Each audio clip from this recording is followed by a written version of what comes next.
Had a good Shavuos. מכיוון חג.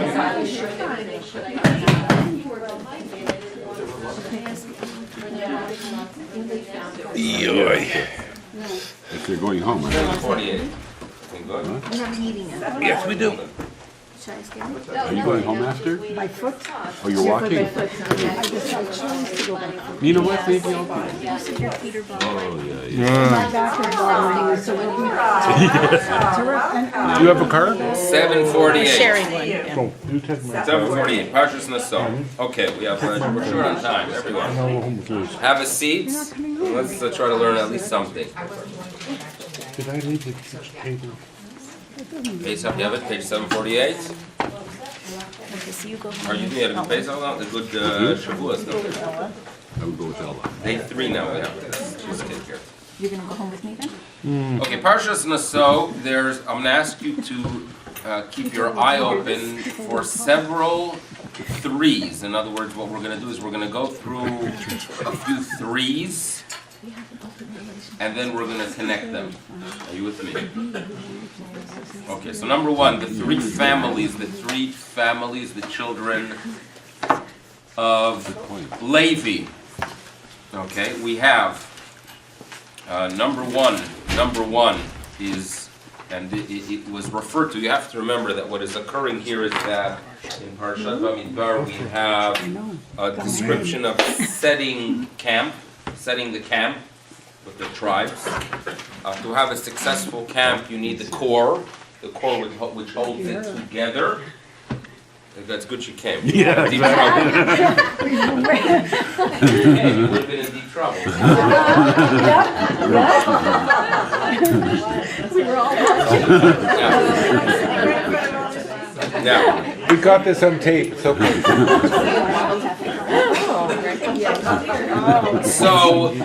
we are trying to establish the core of this camp, and the core has these three families of the Levites, of the Levi'im.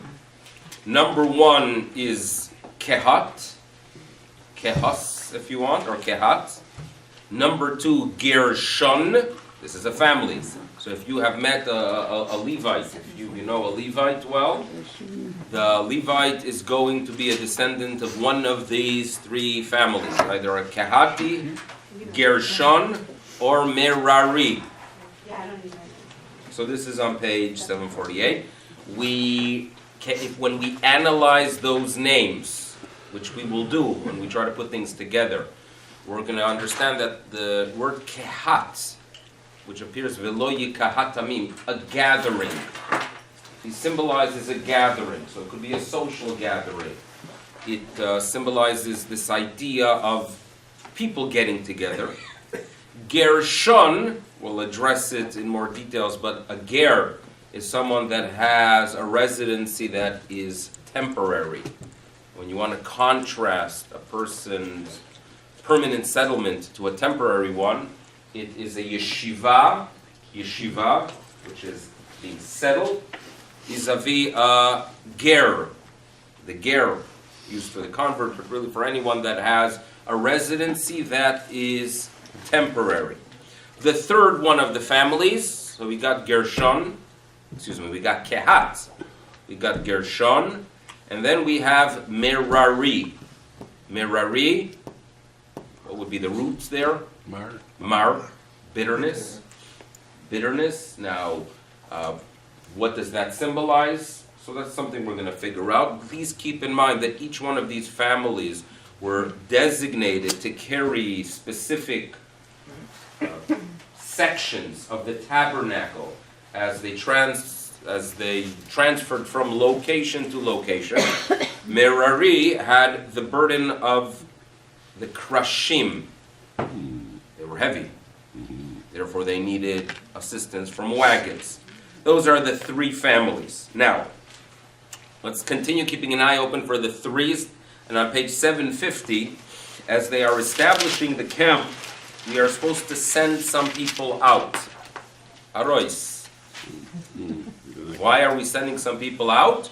Well, they have impurity. Well, what relevance does that have today? It must be that these are some kind of forces They symbolize perhaps those aspects of human nature that we have to get rid of. Perhaps it is telling us that if you want to have a successful environment, if you want to create a conducive environment, these are traits that simply will not allow us to function.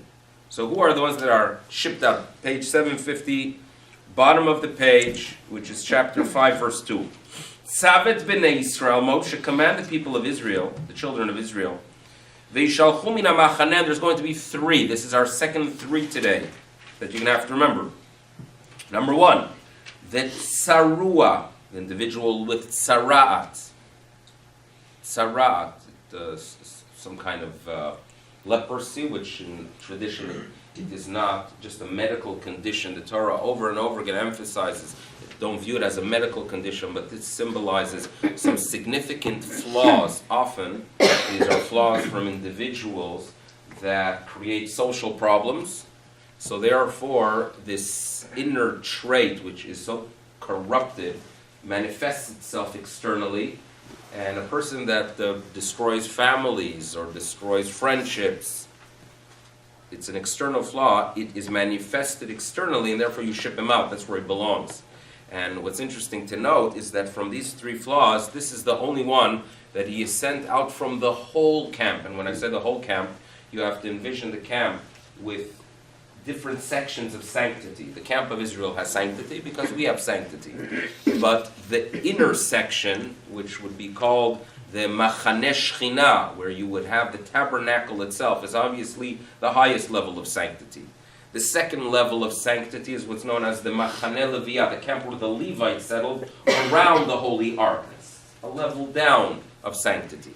Third level is the complete camp of Israel.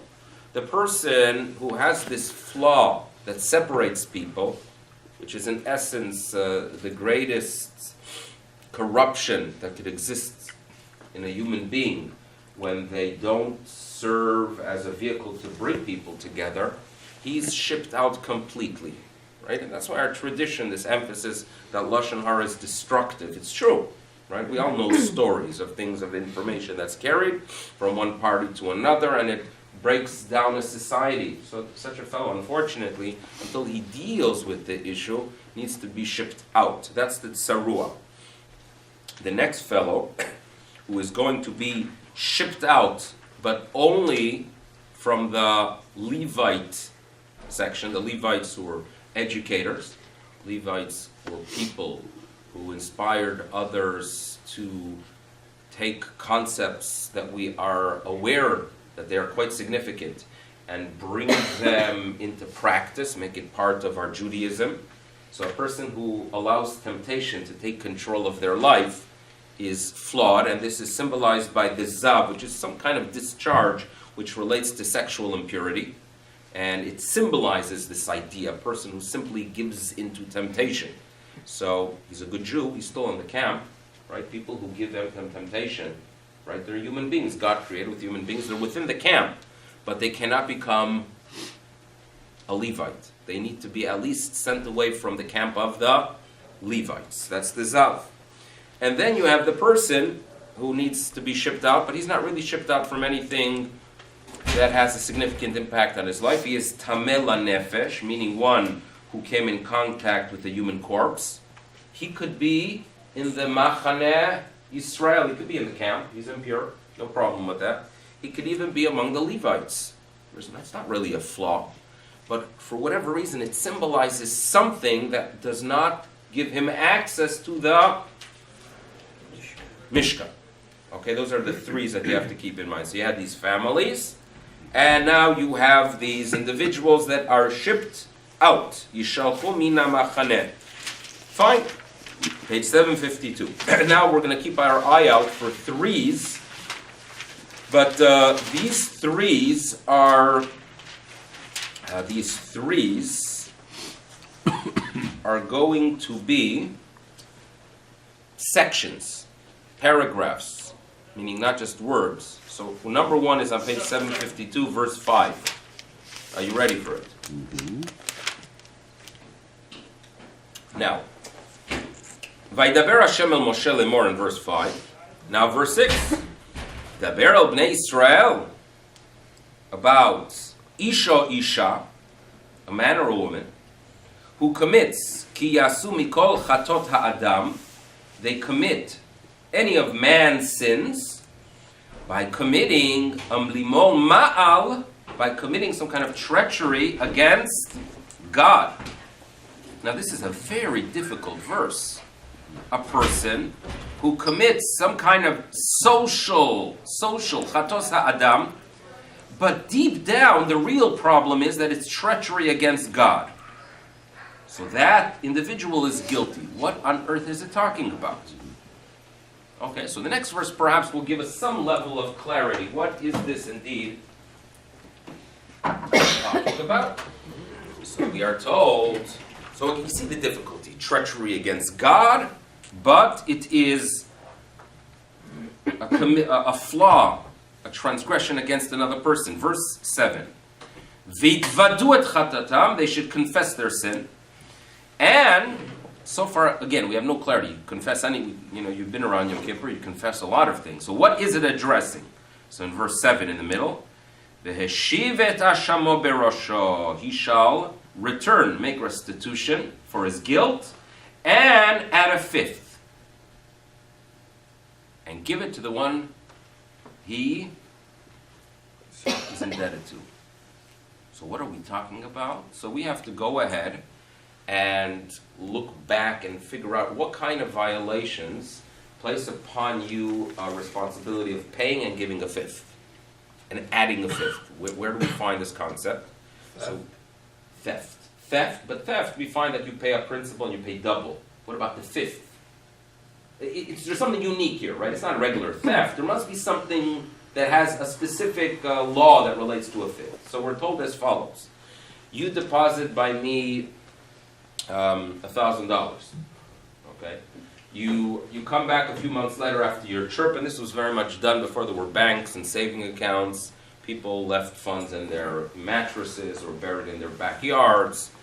And you come back a few months later and you say, okay, where are the $1,000? I would like my $1,000. And I say, what's your name? I forgot. I've never met you before. And Shalom Al Yisrael. Eventually, come high holiday season. Not that I'm preparing you for the next Yontiv. I'm just saying that it does eventually come. And then I feel guilty.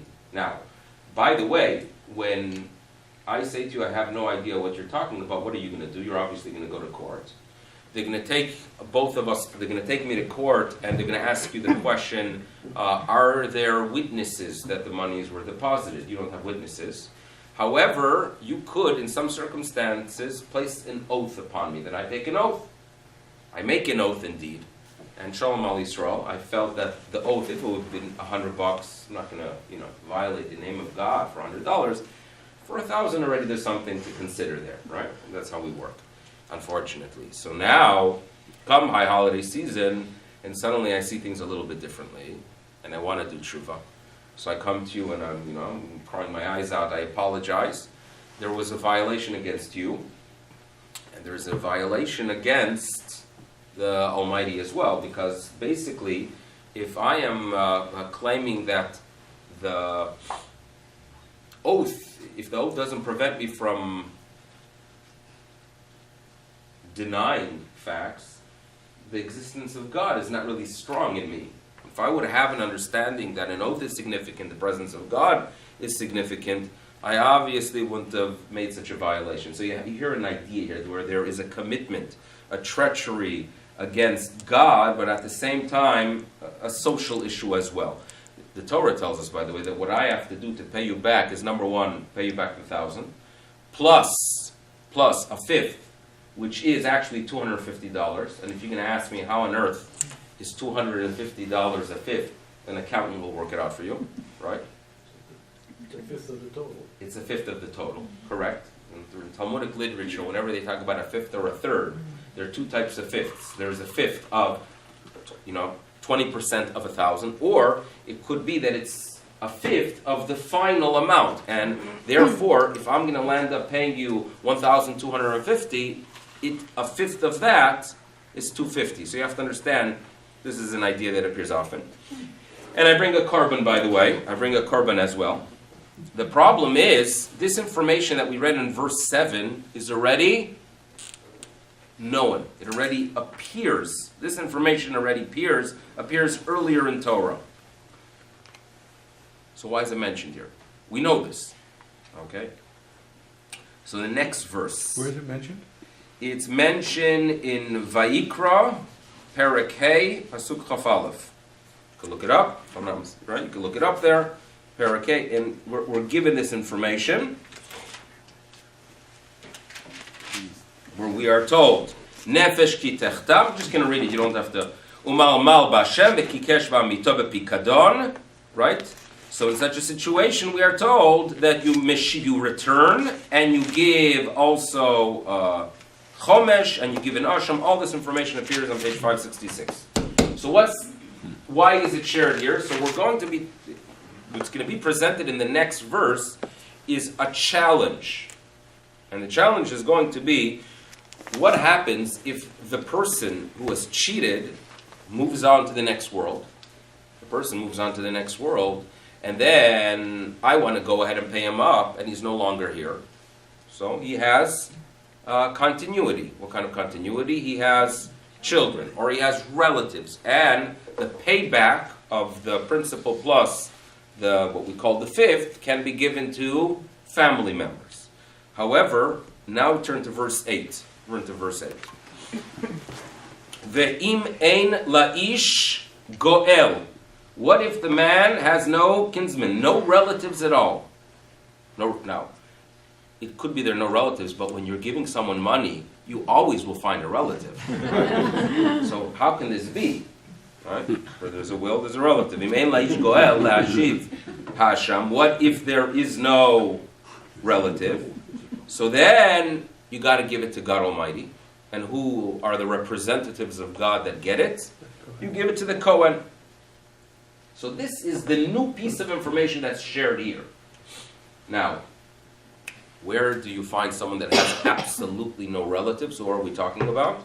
Here? Mm-hmm. Person converted to Judaism. Now, you have to understand here you have a person joins the Jewish people because they're so righteous, they're so special, committed to spirituality, to having a positive impact on the world. And he comes to a Jewish neighborhood and he sits down, and the ger wants to go ahead and have a spiritual journey, right, to Yerushalayim, or if he's a Kabbalist to Tzvat or to Miron, and he deposits the money by his Jewish neighbor, and he's so proud he's part of this nation, comes back after 6 weeks, and what happens? What does the neighbor say? Well, what's your name? I never seen you. Can you imagine the devastation of this individual? His whole life falls apart. And look at the level of the violation by the person, because this is no longer an issue of you just being a chazer towards another human being. You are in essence destroying Judaism with such actions. It's the greatest desecration of God. Okay? So this is a me'ilah. Who is the treachery against? Yes, there's something social here, but this is much greater than just a social issue. You are destroying the name of God. We are warned, you know the story, that Rambam had a disciple, and the disciple had a disagreement with another scholar. This disciple, his name was Ovadia Hager, Ovadia the convert. And the other colleague / master used harsh words against Ovadia Hager. And Ovadia Hager shares with the Rambam that I was insulted by this colleague / master. And the Rambam writes to him, your master is a fool. Does he not know that the Torah warned us in 36 places that you're supposed to be sensitive to the ger? That's the essence of Judaism. If they join us because what we represent, they join us because we are the ambassadors of God Almighty. So when we act in a way that's not proper towards them, it is the ambassador of a country that is acting. We all know that. I remember in one of the Central American countries, there was an ambassador, I think actually from Israel, that got drunk. And he was rolling around, I don't know if it was in front of a bar or his house, in his birthday clothes, and this was an ambassador, right? So it's a busha not just for the individual, right? It's a busha. This is a tremendous shame for you. We are representatives of God, especially when we interact with those who have joined us for what we symbolize. So this is treachery. This is the essence of this portion. Treachery against God. Okay, so this is portion number one that you have to remember. And if you want to get to the core of these, I think it's 5-6 verses. Treachery against God. Awful. Why? You mistreat someone that has joined you because of what you symbolize. Next section, okay? Now, keep in mind that the words that introduced in the previous paragraph, the violation, the treachery, lim'ol ma'al ba'Hashem. And now you will look for words in this next section that seem to correspond to this sentence structure. Daber el bnei Yisrael. You see this on page 752, last line, verse 12. Speak to the children of Israel. Ve'amarta alehem, and tell them. Ish, if you deal with a person, any man, ki tisteh ishto, his wife goes astray, and she commits umala bo mal, treachery. Now, we all know that this is the sota portion. And many people would say, well, this is a message towards sexual flaws, but actually not. This is an issue that is focusing now not on the treachery against God, but a treachery against another person, right?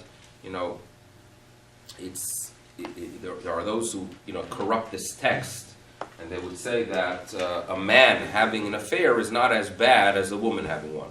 Why? Because they open the Torah. And they open this section. But obviously, since we are told that this is a treachery against another person, you enter into some kind of covenant, right? Putting aside all the violations, but you enter into a covenant with a person. There's trust there. There's trust. The Torah uses the exact same words when we are addressing this treachery against another human being, as it addressed treachery against God, to tell you that this is as severe. So this is a section that is focusing on treachery when in a marriage, any of the two parties, right, ignores their commitment. This is what it's about. We're familiar with the portion, but if portion number one, because remember, we're trying to get to 3, that's all I want to do today, is deal with 3s. If section number 1 is talking about a treachery against God, this is talking about a treachery against another human being, and to the human being, to a partner in life, which is considered the greatest violation. You know it, right? And I'm not interested in going through it in detail. I once, our Sheva Brochos, Miriam's and I, 24 years ago, was actually this Parsha, and I gave a Dvar Torah and a Shalashudas, and I had to mention this Parsha, and one of the women there started yelling, why is there no man sota? Remember that? I said to myself, Yishkaya, this is what I need. Anyway, so that's why I don't say Divrei Torah and Sota anymore. For 24 years, no Divrei Torah. So now, yeah, thank you. Tomorrow I can. Have some cheesecake. It's good. But remember, we have 2 out of 3. Do we have 2 out of 3? Of treachery against God Almighty, a treachery against our fellow man. And now, page 758, the 3rd portion. And again, these are all portions that are presented as we are establishing the camp. We are establishing a camp here, right? So you want to establish a camp, keep in mind these 3s. And the 3rd of the portion, which will lead us to finally to the crown jewel of what's occurring here. So what is chapter 6 about? Page 758, verse 2, the Nazir, the Nazirite. What's the Nazirite about? Well, we are living in a world where we are supposed to enjoy good things. Right? You're supposed to enjoy a good coffee. I do. You're supposed to enjoy a good wine. As long as it doesn't take control of you. If the wine takes control of me, right? Or if the coffee takes control of me, then I'm upset and angry and I can't function without the coffee, and can't function means that I destroy all relationships around me. So that's a problem. If, on the other hand, I am in control, it's a wonderful thing. There's a statement in the Talmud Yerushalmi that says that a person is going to be judged after 120 for every good wine that they did not enjoy and praise Almighty. In other words, we're supposed to see the world, enjoy it, as long as we are in control. I'm getting there, but Israeli wines only. So now, they say how Rav Hirsch used to say that he wants to see the Alps because after 120, the Rabbanu Shalom would say to him, did you see my Alps? So we have people in the shul, Baruch Hashem, that are fulfilling it. Mahadrin mina mahadrin. So, but if we are indeed controlled by things, by wine, by temptation, so there is an option there to overcome that temptation. And that is what we address here. You make a vow. The vow prohibits you from coming in contact with many of these forces that took control of your life. But what we are dealing with here is not an issue between the human and God, not an issue between the human and the other, but it is an issue with the human and himself. You can't deal with yourself, and we're given tools here to take control of yourself. Okay, so those are the three. So what are the three threes that we addressed so far? We talked about the names, we talked about the Tzarua, Zav, and Tamel Nefesh, and these three portions. And after that, we are ready to create a healthy camp on page 762 to receive the blessing of God that is coming from the center, from the few Kohanim that give us the Birkat Kohanim. And then we start the inaugural process of the offerings done for the camp. We are ready to make our camp when we have these three. So now let's try to put the threes together. The rabbis tell us, okay, Hakina, Hatava, Ve'akavod, Motzi'in et ha'adam min ha'olam. Jealousy, uncontrollable desires, that's number 2, ta'ava, and kavod, honor. When we are controlled by these forces, man, the human being, is going to be taken out of the world.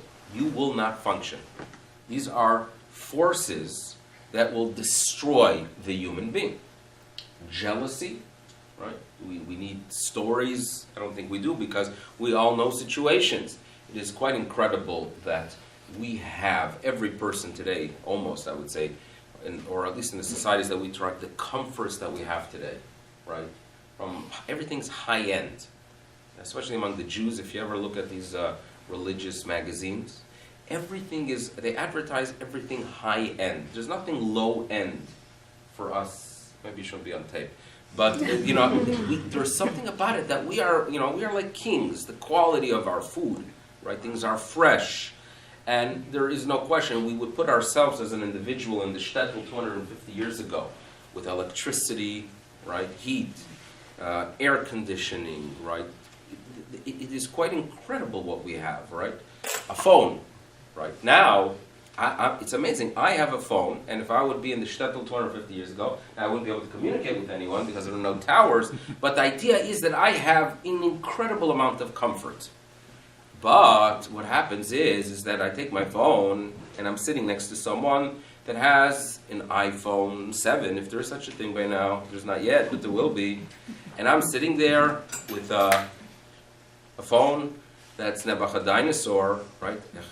I'm embarrassed, I'm ashamed, and I'm of course jealous as well. He could go ahead and play Candy Crush on his phone, and I can't, right? He could go ahead and have a calendar that has an app that reminds him that it is time to go look if there's an upgrade for his phone, right? And I don't, right? So there's a lot of things to be jealous there, right? Jealousy. So suddenly I'm not looking at what I have, I am comparing myself to the other. And jealousy is a destructive force. When you have people, young people, right, that they, live in a society, among people, and the others are going on fancy vacations and they cannot say afford it, or they have fancier toys or cars, and you feel you have to get it. And for whatever reason, the Rebbe Shalom decided that you don't have the wealth that they have, so you go and you're in debt. You put it on credit cards or on loans. These are things that can eat a person alive. Why? Kina, a destructive force. Number 2, destructive force number 2, because today is a day of 3. ta'ava, desire. Now, men are the winners in this field. You've heard of General Petraeus in the United States? General Petraeus, right, was viewed, right, if you would talk to anyone 10 years ago, General Petraeus was the man who could be a president that we could look up to, right? He was efficient. He ran the army in an efficient way, smart, right, calculated, communicated well, looked good. Everything is functioning well. What happens is General Petraeus has this young lady who is writing a book about him, and they develop a relationship, and the rest is what you expect. And he falls, and boy does he fall, right? And when you fall in the United States, they love following people who climb up, but Americans love even more following people on their way down, because that's much more entertaining. They love it. That's waiting for the latest, more gossip. That's what today's media is about. General Petraeus is a siman of tava, and then kavod, right? If you want to understand how destructive kavod is, you have to look at rabbis. In other words, rabbis need recognition, right? And if you go ahead and if you don't compliment them the way they expect on a shir, right? They turn into monsters, right? And you didn't honor me, like, right? That's kavod. It's a desire that humans have, especially those who are in the public eye. They want people to recognize them. And if they have 750 people that come to their shir, they want 1,500. And who am I? And you think they'll be satisfied with 1,500? You know how it is. Desire has no boundaries. If it's not controlled, if there's not something that protects us from these forces, if we don't have something to protect us from this desire of kavod, we turn into monsters, like all desires, right? You think the person that has 2 jets and 6 yachts is happy? Well, if he sees someone that has 4 jets, right, and 19 yachts, he's not going to, that's human nature, right? We're not going to be satisfied with any of these, with anything we have, because there are these destructive forces that take over our life. So how do we deal with it, the human condition? So Baruch Hashem, we have a tradition that gives us the answer to all problems. And there are pillars that we need to take and bring into our life to deal with these issues. Torah, Avodah, Gmilut Chasadim. And how do you use them? Well, if I have an issue with jealousy, that my issue is a social issue. I have an issue with the other. Well, you know how you cure it? By turning things around and developing concern for the welfare of other. And your essence becomes, what can I do for others who need things? Gmilut Chasadim. Running around with acts of kindness, right? Running around and wondering who needs assistance and how can I figure out a way to help them. Gmilut Chasadim takes care of kina. Gmilut Chasadim takes care of jealousy. How do I deal with this inner desire that I have, this ta'ava? And it's an issue with myself, right? It is a desire from within. Well, we are told that the study of Torah actually works, and it does. Because a person who is involved, now what is desire? Desire is you want more. There are those who have the ability of channeling this desire for more to study the words of Torah. And there is so much there. It's an incredible thing that you could study Torah day and night, right, for 50, 60, 70 years, and there's more to discover. This is an incredible text for those who have this urge to want more. Human nature. You channel it. Baratilo. The rabbis tell us, yes, I created, this is God speaking. Yes, I did create the evil inclination, but worry not, there's an antidote. The study of Torah. The desire to know more. That is how you deal with the issue, not the social issue of the jealousy, but the internal issue. Now, there's one more issue we have. You know, when I want kavod, you know what I'm really doing, unfortunately? I'm denying God. Mihu Melech, who really deserves honor? It's Almighty.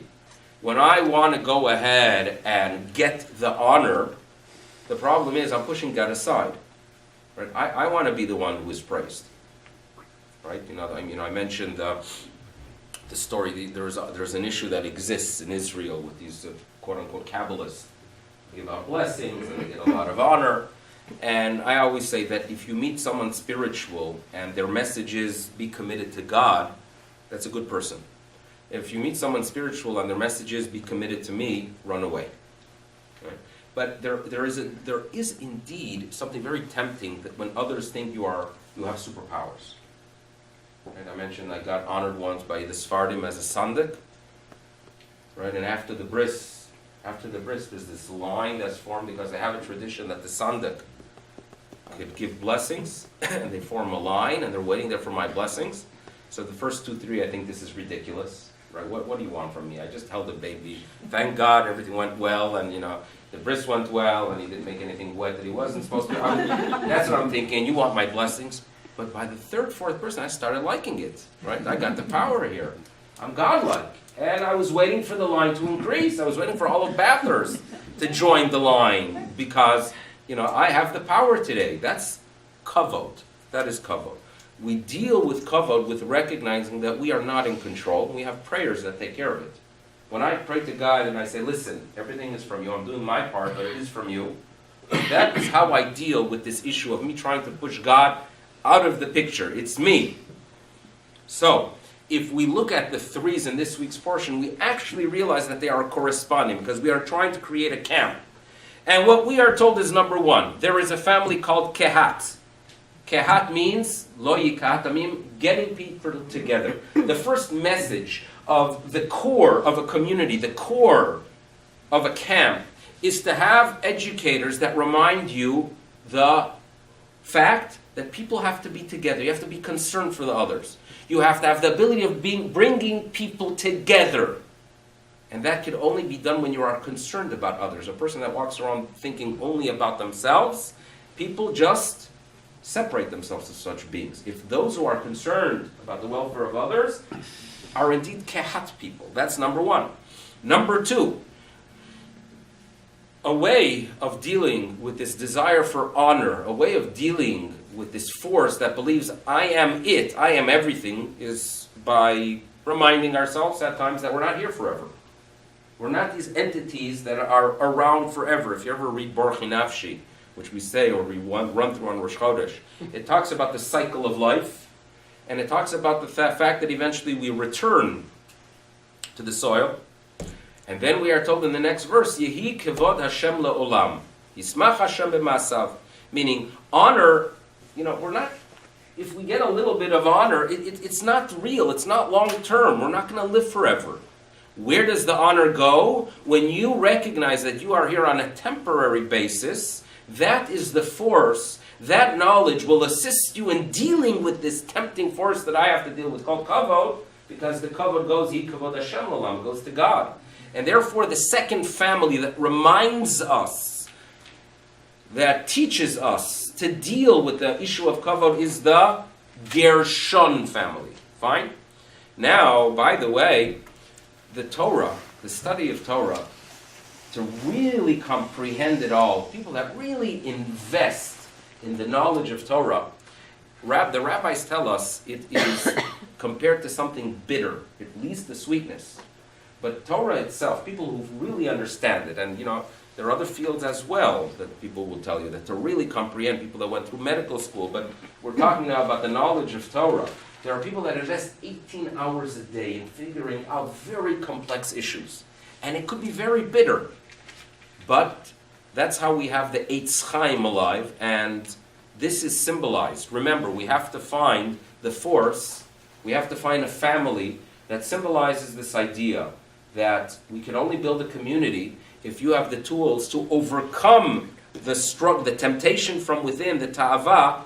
You have to have the Torah, you have to have the bitterness of Torah. Merari, that's family number 3 that corresponds to this idea of the 3, the forces of 3, which are dealt with by these 3 families. And then let's look at the three, page 750. We're limited with time, but we'll finish it up. Page 750, we have to ship out of the camp. We've got to get them out of here if we want to build a community. The tsarua is the person who is flawed on social issues. He talks about others. He's very unhappy when the others are functioning together. You got to ship out the tsarua because he has an issue ben adam lechavero. You have to ship out the zav, the person who gives into the next force, temptation. right? This sexual discharge symbolizes this idea of the person who deals with temptation. And now, by the way, Adam and Chava, what was their issue with the forbidden fruit? They wanted to be godlike. They wanted the honor. They ate the fruit, and therefore there's this concept of death. So therefore death is a symbol of the idea, right? The death and the impurity of death is in essence a reminder of the idea that only God is around forever. We, by wanting to be like God, cause death, cause this impurity. So therefore the shipping out the tamel nefesh, shipping out the one who was contaminated by the human corpse is a symbol of this idea. Honor goes to the eternal one, to God. Honor doesn't go to you. The one who wants honor, and again it symbolizes by the impurity, he again, it's a force that has to be shipped out. You want a functional community, get rid of these three. And the three portions we read afterwards, we read about a treachery against God, a treachery against another human being, right? That's what the sota is, a treachery against a partner. Someone that we don't call it vows, but the reality is that this is a partnership, that there's treachery against another human being. And then we are told, and the portion of the Nazir is to tell you that we are given the tools as well to deal with the struggle from within. That when temptation takes over and we have to go ahead and deal with it, we are given the tools, the Nazir, to cure the person who is simply taken over by pleasure. And that's what we do with these threes. And with all that, we are ready for the Birkat Kohanim, the blessing of God. And that's the core of this week's portion. Thank you for coming, everyone, and have a good week.